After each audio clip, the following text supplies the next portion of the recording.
In the golden age of the Sokoto Caliphate, a child was born under a blood-red sky, Bello, son of Usman Dan Fodio, the great Shehu. Unlike his father, who mastered the pen and the sword alike, Bello's heart beat only for war.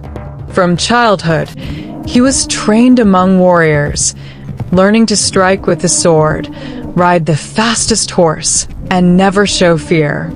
He sparred with soldiers twice his age, his strikes like lightning, his speed unmatched. By 18, the warriors whispered his name like a spell. By 20, Bello led the Fulani cavalry across the Sahel. Women adored him, tall, fearless, eyes like burning coals, his presence commanding even kings. He was the desert's golden sun, destined to carve his name into history, or burn it into infamy.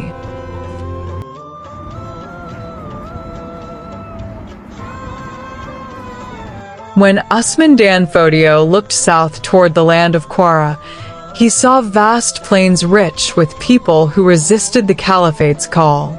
He turned to his son, the young lion, and said, "Go, and bring them to the light of Islam." Bello rode out with 5,000 horsemen, their banners fluttering like wings of fire. The battles were brutal, villages fortified, warriors from the Yoruba kingdoms standing their ground with spears and charms. But Bello's fury was unmatched.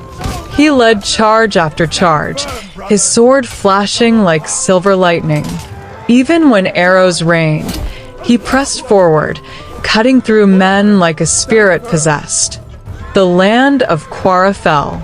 The flames of battle consumed the forests and towns. The Fulani Empire expanded, and Bello was hailed as a hero. The Prince of Conquest had tasted blood, and victory became his new religion.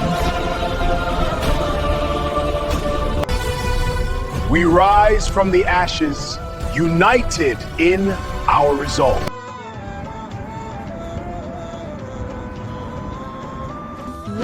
With each victory came power. With power came pride. And with pride came corruption. Bello returned home not as a prince, but as a god among men. Women threw themselves at him. Chiefs bowed before him. He adorned himself with gold, surrounded by slaves, wine, and wealth taken from conquered lands. His father, the Shehu, warned him, "My son, the sword that protects must never become the sword that destroys." But Bello laughed. Soon, his raids became endless, no longer for faith, but for domination. Villages that resisted were burned. Men were enslaved. Children were taken. Bello's name, once spoken in praise, became a curse whispered in fear. The hero of the desert had become its terror.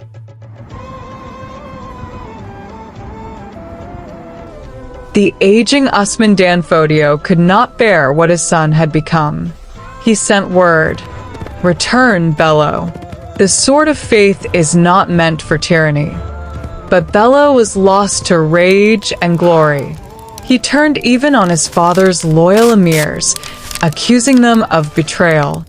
His once honorable army splintered into war bands, men loyal only to violence. He no longer sought to conquer kingdoms, he sought to own fear itself. His followers plundered trade routes, attacked travelers, enslaved entire towns. The desert trembled with his name, and thus the son who conquered for faith began to kill for power. Years later, when Bello's sword finally fell, peace did not return.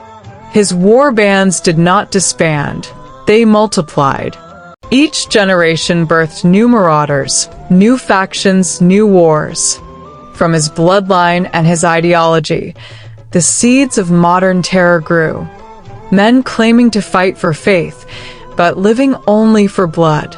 From the ashes of Bello's empire rose the whispers of Boko Haram, bandits, and countless militants across the Sahel. They inherited his rage, but not his reason, his strength, but not his soul.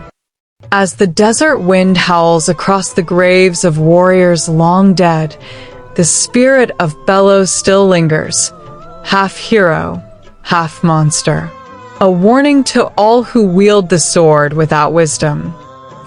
Empires fall, but the shadows they cast live forever.